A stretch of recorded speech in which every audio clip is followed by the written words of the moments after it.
अस्सलाम वालेकुम dear students, उम्मीद है आप सब बिल्कुल खैरियत से होंगे। बच्चों, एक टॉपिक रह गया था, वो छूट गए थे, उसी को आज लास्ट में आपके सामने मैं रख रहा हूँ। वो है बच्चों पैकेजिंग ऑफ डीएनए की पैकेजिंग। उसको पहले आपको बताना चाहिए था, लेकिन चलो देर से ही सही मुझे याद आ गया, तो इंशाल्लाह आज हम ये टॉपिक पूरा करेंगे। इसी के साथ जो मॉलिक्यूलर बेसिस ऑफ इनहेरिटेंस वाली जो टॉपिक था, उसके नीचे जो भी सब टॉपिक्स आते थे हमने पढ़ लिए हैं आपके सिलेबस के हिसाब से। उम्मीद है आपको ये सब समझ आ गया होगा। लास्ट में हम बताने वाले हैं बच्चों पैकेजिंग ऑफ डीएनए। बच्चों, डीएनए एक लॉन्ग थ्रेड लाइक स्ट्रक्चर है। अगर हम सिंपल प्रोकैरियोट्स की अगर बात करें तो एक बैक्टीरियल सेल में बच्चों तकरीबन 4.64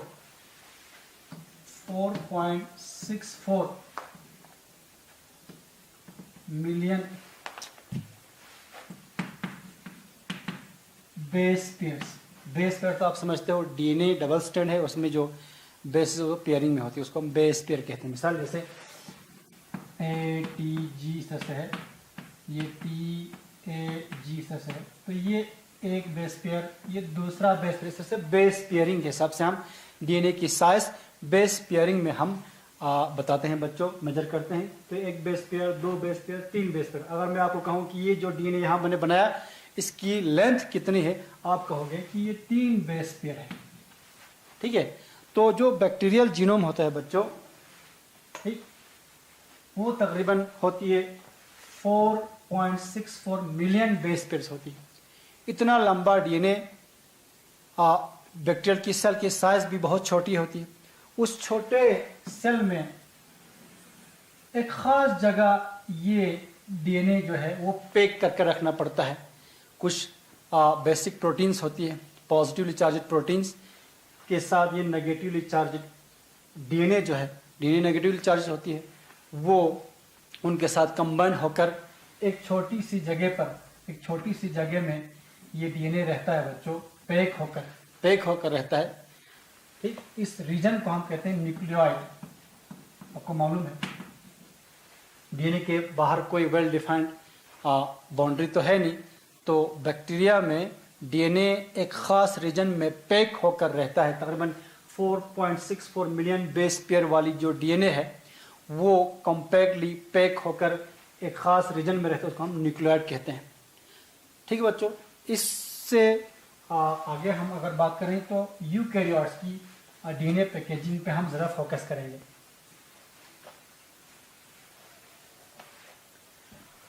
बच्चों, यूकैरियोट्स में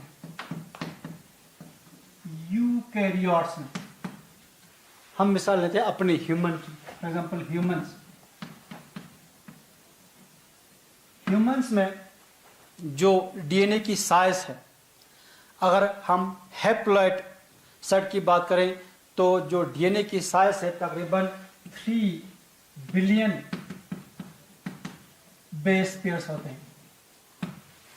लेकिन हमारे सेल में जो है हर क्रोमोसोम 2-2 के ग्रुप में होता है बच्चों, उसको हम कहते हैं डिप्लॉइड।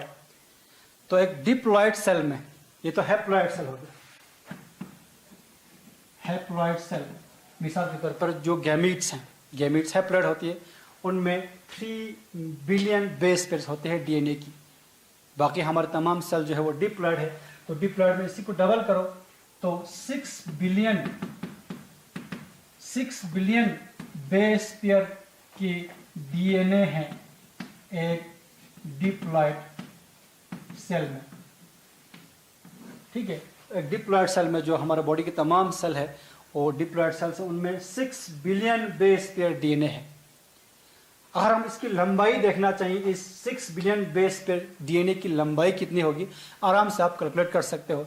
डीएनए की स्ट्रक्चर पढ़ने के दौरान आपको बताया गया था कि डीएनए में 2 बेस पेयर्स के दरमियान, जैसे यहां बताया था आपको CTG मिसाल, ये GAC, तो ये एक बेस पेयर, ये 2 बेस पेयर। 2 बेस पेयर के दरमियान जो डिस्टेंस आपको बताया गया था बच्चों, नैनोमीटर में अगर आपको याद हो, आपने बोला नहीं है तो आप देख भी सकते हो, between two base pairs, between two base pairs जो डिस्टेंस होता है बच्चों, डिस्टेंस है वो है 0.34 नैनोमीटर। एंगस्ट्रॉम में 3.4 एंगस्ट्रॉम बोला था आपको। नैनोमीटर में अगर मेजर करेंगे तो 0.34 नैनोमीटर दो बेस के दरमियान की लंबाई है। अब आपके पास 6 बिलियन बेस पेयर्स है डीएनए की, तो इसकी लंबाई कितनी होगी? सिंपली आप इसको क्या करो, मल्टीप्लाई करो। 0.34 नैनोमीटर अगर मीटर में कन्वर्ट करेंगे तो वही बन जाएगा बच्चों 0.34 इंटू 10⁻⁹ मीटर, क्योंकि 1 नैनोमीटर बराबर होती है 10⁻⁻�9 मीटर की। ठीक है, तो मीटर में हमने कन्वर्ट किया, ये बिटवीन टू बेस के डिस्टेंस है 0.34 इंटू 10⁻⁹ मीटर। तो हम देखेंगे 6 बिलियन बेस पेयर्स की लंबाई कितनी होगी, तो हम यहां लिखेंगे length of 6 billion base pairs, billion base pairs की लंबाई होगी, एक की है 0.34 इंटू 10⁻⁻�9 इंटू 6, वो तकरीबन बन जाएगी ये 0.34 और 6 को मल्टीप्लाई करने के बाद तकरीबन 2 बन जाएगी। आप कैलकुलेट करके देखना, 2 इंटू 10⁻⁹, ठीक है, बन जाएगी। तो वो बराबर है तकरीबन 10⁻⁹, तो 1 मीटर है, तो तकरीबन 2 मीटर, 2 मीटर लंबी डीएनए हो जाएगी बच्चों हमारी डीएनए की लंबाई। 6 बिलियन बेस पेयर जो हमारा डीएनए है सेल के न्यूक्लियस के अंदर, उसकी लंबाई 2 मीटर बन जाता है। तो 2 मीटर डीएनए, अगर हम न्यूक्लियस की साइज देखेंगे, size of nucleus, size of हमारा न्यूक्लियस अगर देखेंगे सेल की, वो तकरीबन है 6 माइक्रोमीटर, 6 माइक्रोमीटर। तो 6 माइक्रोमीटर वाली न्यूक्लियस में 2 मीटर के डीएनए कैसे जो है एकोमोडेट हो सकती है? ठीक है, तो इस 2 मीटर डीएनए को एकोमोडेट करने के लिए 6 माइक्रोमीटर वाली न्यूक्लियस में एक चीज करनी पड़ती है बच्चों, वो है पैकेजिंग, पैक करना पड़ता है। ठीक है, तो ये 2 मीटर वाली डीएनए जो है उसको कॉइल करके, सुपर कॉइल करके, कॉइल के ऊपर कॉइल करके, कंडेंस करके, पैक करके कॉम्पैक्ट फॉर्म में रखना पड़ता है, ताकि इस 6 माइक्रोमीटर वाली न्यूक्लियस में ये 2 मीटर वाली डीएनए जो है वहां एकोमोडेट हो सके। अब वो कैसे पैकिंग होती है उसको समझाने की अब हम कोशिश करेंगे आपको। ठीक है, ओके। तो in order to accommodate 2 meter of DNA in 6 micrometer size of nucleus, the DNA has to be coiled. इस DNA को क्या करना पड़ेगा? कॉइल करनी पड़ेगी, इसको इस तरह से रखना पड़ेगा ताकि वो उसके अंदर, न्यूक्लियस के अंदर एकोमोडेट हो सके। तो वो कैसे होता है बच्चों? देखो,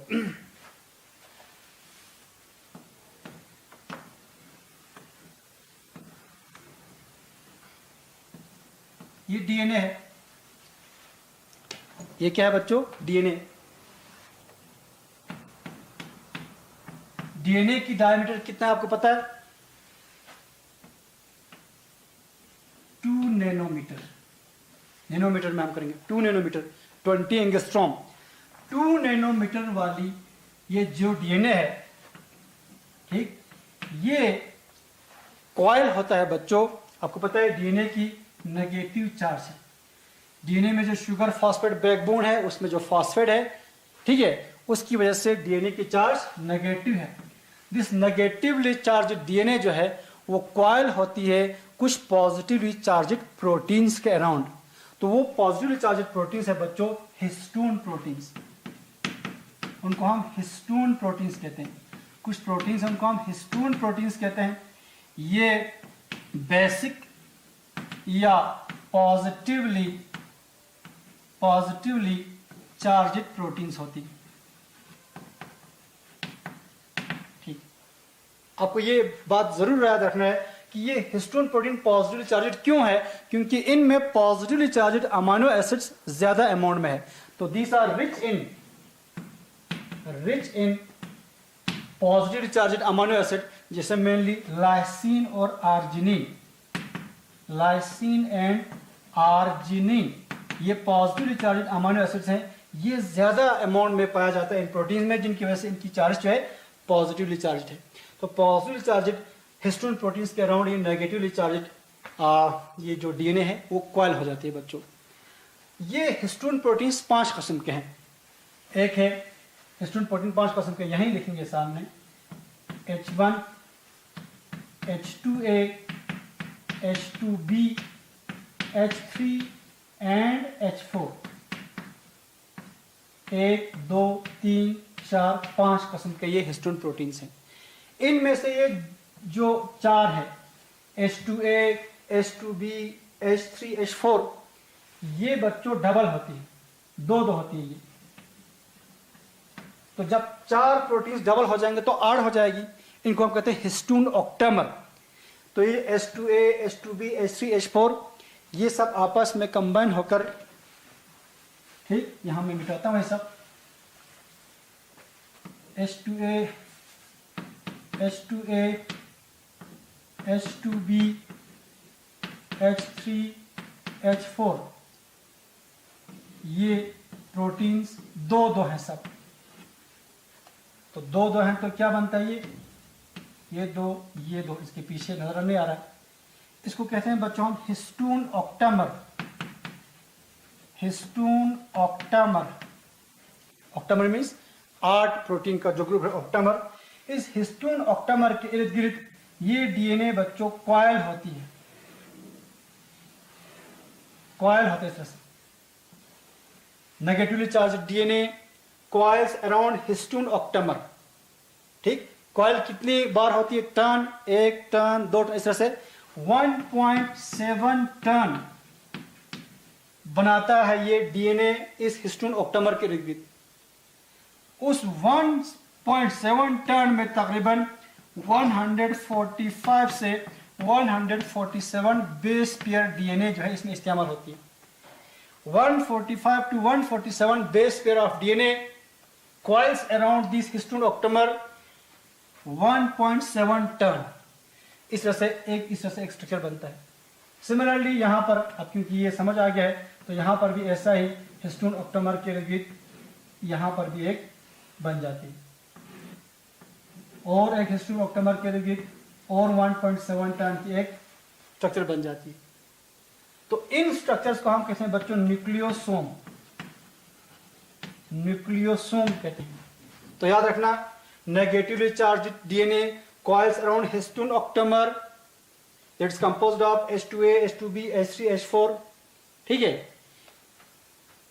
तो बनाता है एक बीट, यानी ये देखो, आप देखो ये स्ट्रिंग जैसा लगता है, धागा, धागे पर जो है बीट्स जैसा, धागे पर बीट्स की जैसा, बीट्स ऑन स्ट्रिंग, यहां दिखाता हूं मैं, beads on string, string means धागा, धागे पे बीट्स के जैसे, दानों के जैसे स्ट्रक्चर बनाता है। इनको हम कहते हैं बच्चों न्यूक्लियोसोम। क्या कहते हैं? न्यूक्लियोसोम। न्यूक्लियोसोम बनाता है। न्यूक्लियोसोम जब बनता है तो न्यूक्लियोसोम की साइज बन जाती है तकरीबन 11 नैनोमीटर। 2 नैनोमीटर वाला डीएनए कॉइल होकर बनाता है एक bead on string like structure called as beads बनता है जो स्ट्रिंग पर है, न्यूक्लियोसोम उनको कहते हैं। ये न्यूक्लियोसोम, ये भी न्यूक्लियोसोम, ऐसे बहुत सारे न्यूक्लियोसोम, तकरीबन 6 न्यूक्लियोसोम। एक न्यूक्लियोसोम, ये नेगेटिव यहां लिखता हूं मैं, एक न्यूक्लियोसोम, फिर दूसरा न्यूक्लियोसोम, फिर तीसरा न्यूक्लियोसोम, चौथा, पांचवा, छठा, ऐसे कई न्यूक्लियोसोम जब कंबाइन हो जाती है, यही न्यूक्लियोसोम आपस में एक दूसरे के ऊपर कॉइल हो जाती है तो एक और स्ट्रक्चर बन जाती है बच्चों, इसको कहते हैं हम सोलिनॉइड। सोलिनॉइड, ये पैकिंग पे पैकिंग होता जा रहा है, कॉइल अपॉन कॉइल बनाता जा रहा है, सोलिनॉइड इसको कहते हैं, सोलिनॉइड। इस सोलिनॉइड की जो साइज है बच्चों, सोलिनॉइड की साइज है तकरीबन 30 नैनोमीटर, 30 नैनोमीटर की क्या बन जाती है, सोलिनॉइड बन जाती है। तो ऐसे सोलिनॉइड्स फिर एक दूसरे के ऊपर कॉइल हो जाते हैं, एक सोलिनॉइड फिर दूसरा, देखो आप यहाँ यही एक के ऊपर एक बनाता हूं मैं,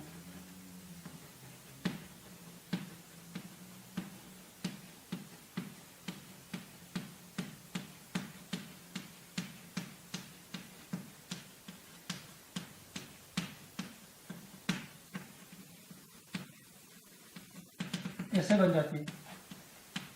फिर ये इस तरह से लूप में बैठता है।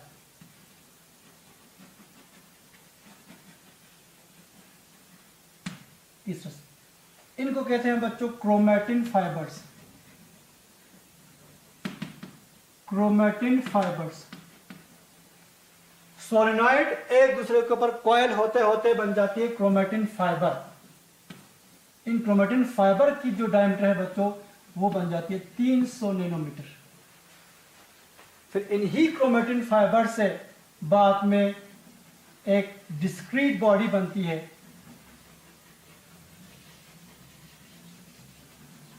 जिनको हम क्रोमोसोम कहते हैं। क्रोमैटिन फाइबर से क्या बनती है, क्रोमोसोम बनती है। तो इस क्रोमोसोम जब बनता है तो क्रोमोसोम की जो ये आर्म्स इनको क्रोमैटिड्स कहते हैं। What are this called, chromatids. Chromatids. तो एक क्रोमैटिड की डायमीटर बन जाती है तारों बच्चों 700 नैनोमीटर। दो क्रोमैटिड्स को, अगर एक ही क्रोमोसोम के दो क्रोमैटिड्स को हम सिस्टर क्रोमैटिड्स कहते हैं।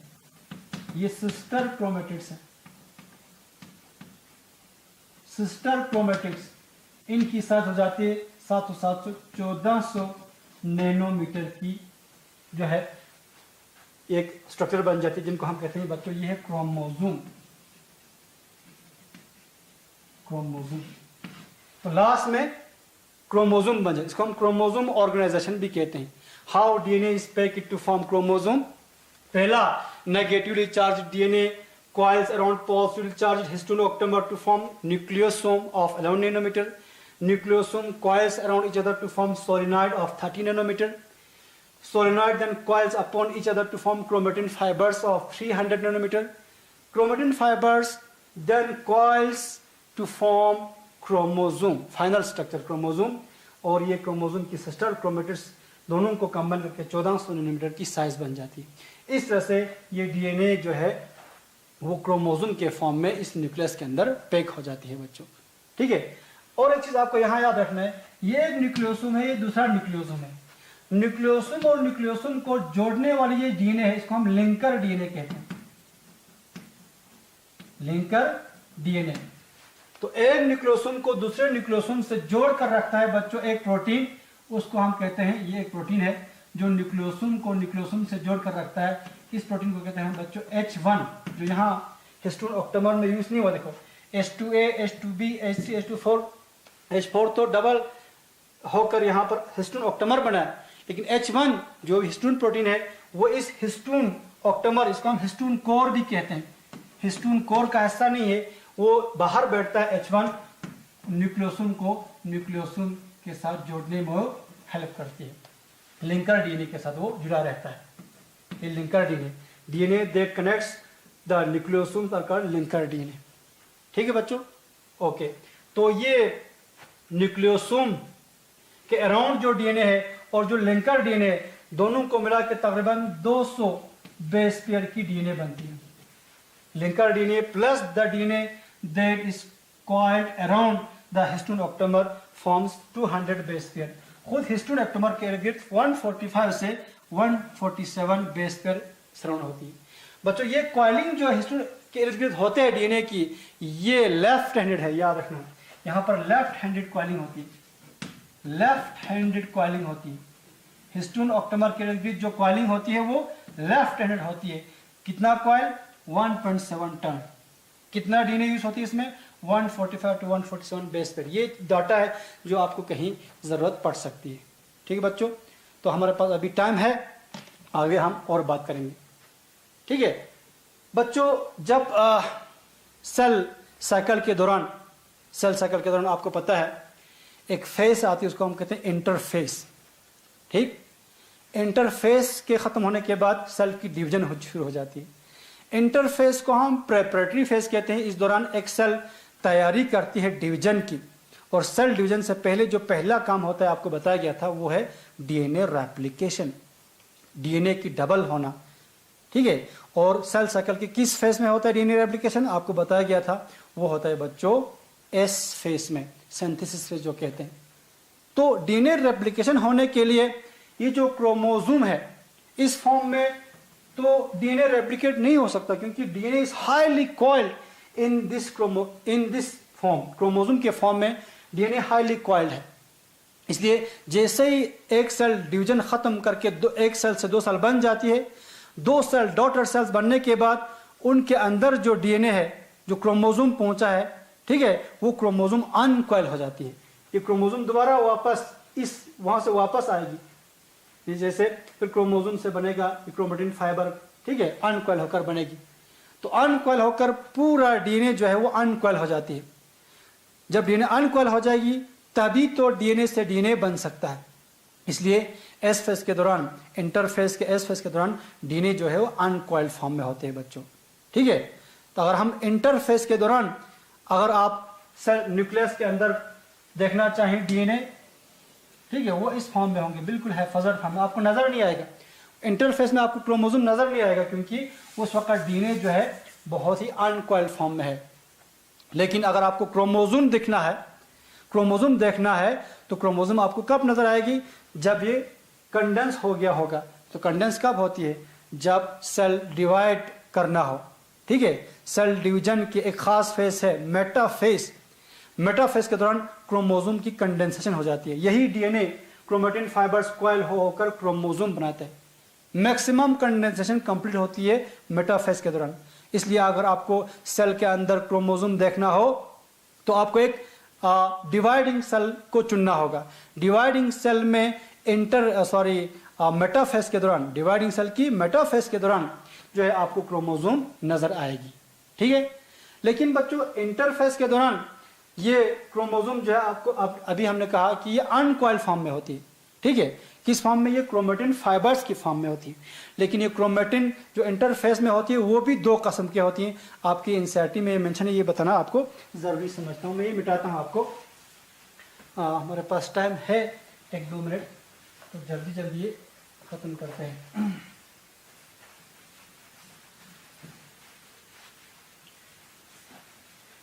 इंटरफेस के दौरान जो क्रोमेटिन होती है वो 2 किस्म की होती है। एक कहते हैं बच्चों हेटेरोक्रोमेटिन,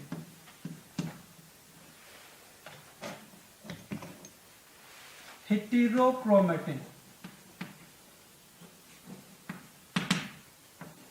दूसरे को कहते हैं हम यूक्रोमेटिन।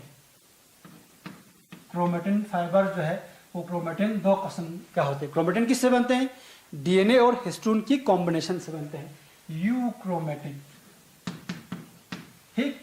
हेटेरोक्रोमेटिन बच्चों इसकी प्रॉपर्टी मैं यहां लिखता हूं, ये हाईली कंडेंस्ड होती है, हाईली कंडेंस्ड, हाईली कॉइल्ड होती है, हाईली कंडेंस्ड, बहुत कॉइलिंग होती है इसमें, ठीक। आपको बता दूं बच्चों, जब हमको क्रोमेटिन देखना हो तो हम वहां पर स्टेन लगाते हैं, सेल को स्टेनिंग करते हैं। स्टेन मीन्स डाई, यानी कलर लगाते हैं। उस कलर की वजह से ये क्रोमेटिन हमको नजर आती है। कलर जो है ये डीएनए के साथ कंबाइन होकर हमको ये क्रोमेटिन नजर आती है। तो जब हम स्टेन करेंगे इन क्रोमेटिन्स को, तो हेटेरोक्रोमेटिन क्योंकि हाईली कॉइल्ड है, ये ज्यादा से ज्यादा स्टेन को रिटेन करता है, पकड़ता है। इसलिए हमको ये हाईली स्टेन नजर आती है, हाईली स्टेन। जब हम स्टेन करेंगे तो ये स्टेन ज्यादा लेता है, स्टेन मीन्स रंग ज्यादा लेता है, आराम से नजर आ सकता है। हाईली स्टेन, हाईली स्टेन होती है और हाईली कंडेंस्ड भी होती है। जब ये हाईली कॉइल्ड है तो इनमें रेप्लिकेशन जो है, ठीक है, ये रेप्लिकेशन जल्दी नहीं होता, क्योंकि उनको अभी अनकॉइल करनी है, फिर रेप्लिकेशन होनी है। तो ये रेप्लिकेशन इनमें देर से होती है। रेप्लिकेशन तो आखिरकार होना ही होना है, ठीक है, नहीं छूट सकता कोई डीएनए के पार्ट, रेप्लिकेशन के बगैर होना है। लेकिन इनकी रेप्लिकेशन क्योंकि ये हाईली कॉइल्ड है, इनको अनकॉइल होने में टाइम लगेगा, तो ये इनकी कॉइलिंग देर से कॉइलिंग जो है हटाना पड़ता है, और इनकी रेप्लिकेशन देर से होती है, इनको कहते हैं हम late replicating, late replicating, late replicating. ठीक, इनमें जो मौजूद डीएनए है क्योंकि हाईली कॉइल्ड है तो इनकी ट्रांसक्रिप्शन जो है आमतौर पर नहीं होता, ये ट्रांसक्रिप्शन इनकी नहीं होता, तो ये जो हेटेरोक्रोमेटिन होती है ये ट्रांसक्रिप्शनली इनएक्टिव होती है, ट्रांसक्रिप्शनली इनएक्टिव, ये हाईली कॉइल्ड है, इनसे आरएनए नहीं बनता, ट्रांसक्रिप्शनली इनएक्टिव। बिल्कुल इसका अपोजिट है ये यूक्रोमेटिन। यूक्रोमेटिन इनमें कॉइलिंग इतना नहीं है, लेस कंडेंसेड, लेस कंडेंसेड। ठीक, इनको स्टेन करना हो तो स्टेन भी ये कम लेगा, है ना, लाइट में हल्का लाइट स्टेन, इनमें लाइट स्टेनिंग होती है, बहुत हल्का स्टेनिंग होती है, कम स्टेन लेता है ये, क्योंकि अनकॉइल्ड है ऑलरेडी, इनकी रेप्लिकेशन जल्दी होगी, तो ये होता है अर्ली रेप्लिकेटिंग, जल्दी इनकी रेप्लिकेशन होगी, अर्ली रेप्लिकेटिंग। और लास्टली ये इनकी ट्रांसक्रिप्शन भी होती है, ठीक है, इनसे आरएनए बन सकते हैं इन डीएनए से, यूक्रोमेटिन के डीएनए से, तो ये ट्रांसक्रिप्शनली एक्टिव है, ट्रांसक्रिप्शनली एक्टिव क्रोमेटिन होती है। तो ये प्रॉपर्टीज आप याद रखना बच्चों, हेटेरोक्रोमेटिन और यूक्रोमेटिन, ये दो फॉर्म्स ऑफ क्रोमेटिन है इंटरफेस न्यूक्लियस में। उम्मीद है आपको डीएनए पैकेजिंग और यूक्रोमेटिन और हेटेरोक्रोमेटिन समझ में आ गए होंगे। इसी के साथ हमारी जो बात जो है टॉक जो है यहीं पर ख़त्म हो जाती है। इंशाल्लाह और कभी आपसे मिलते हैं। Thank you very much.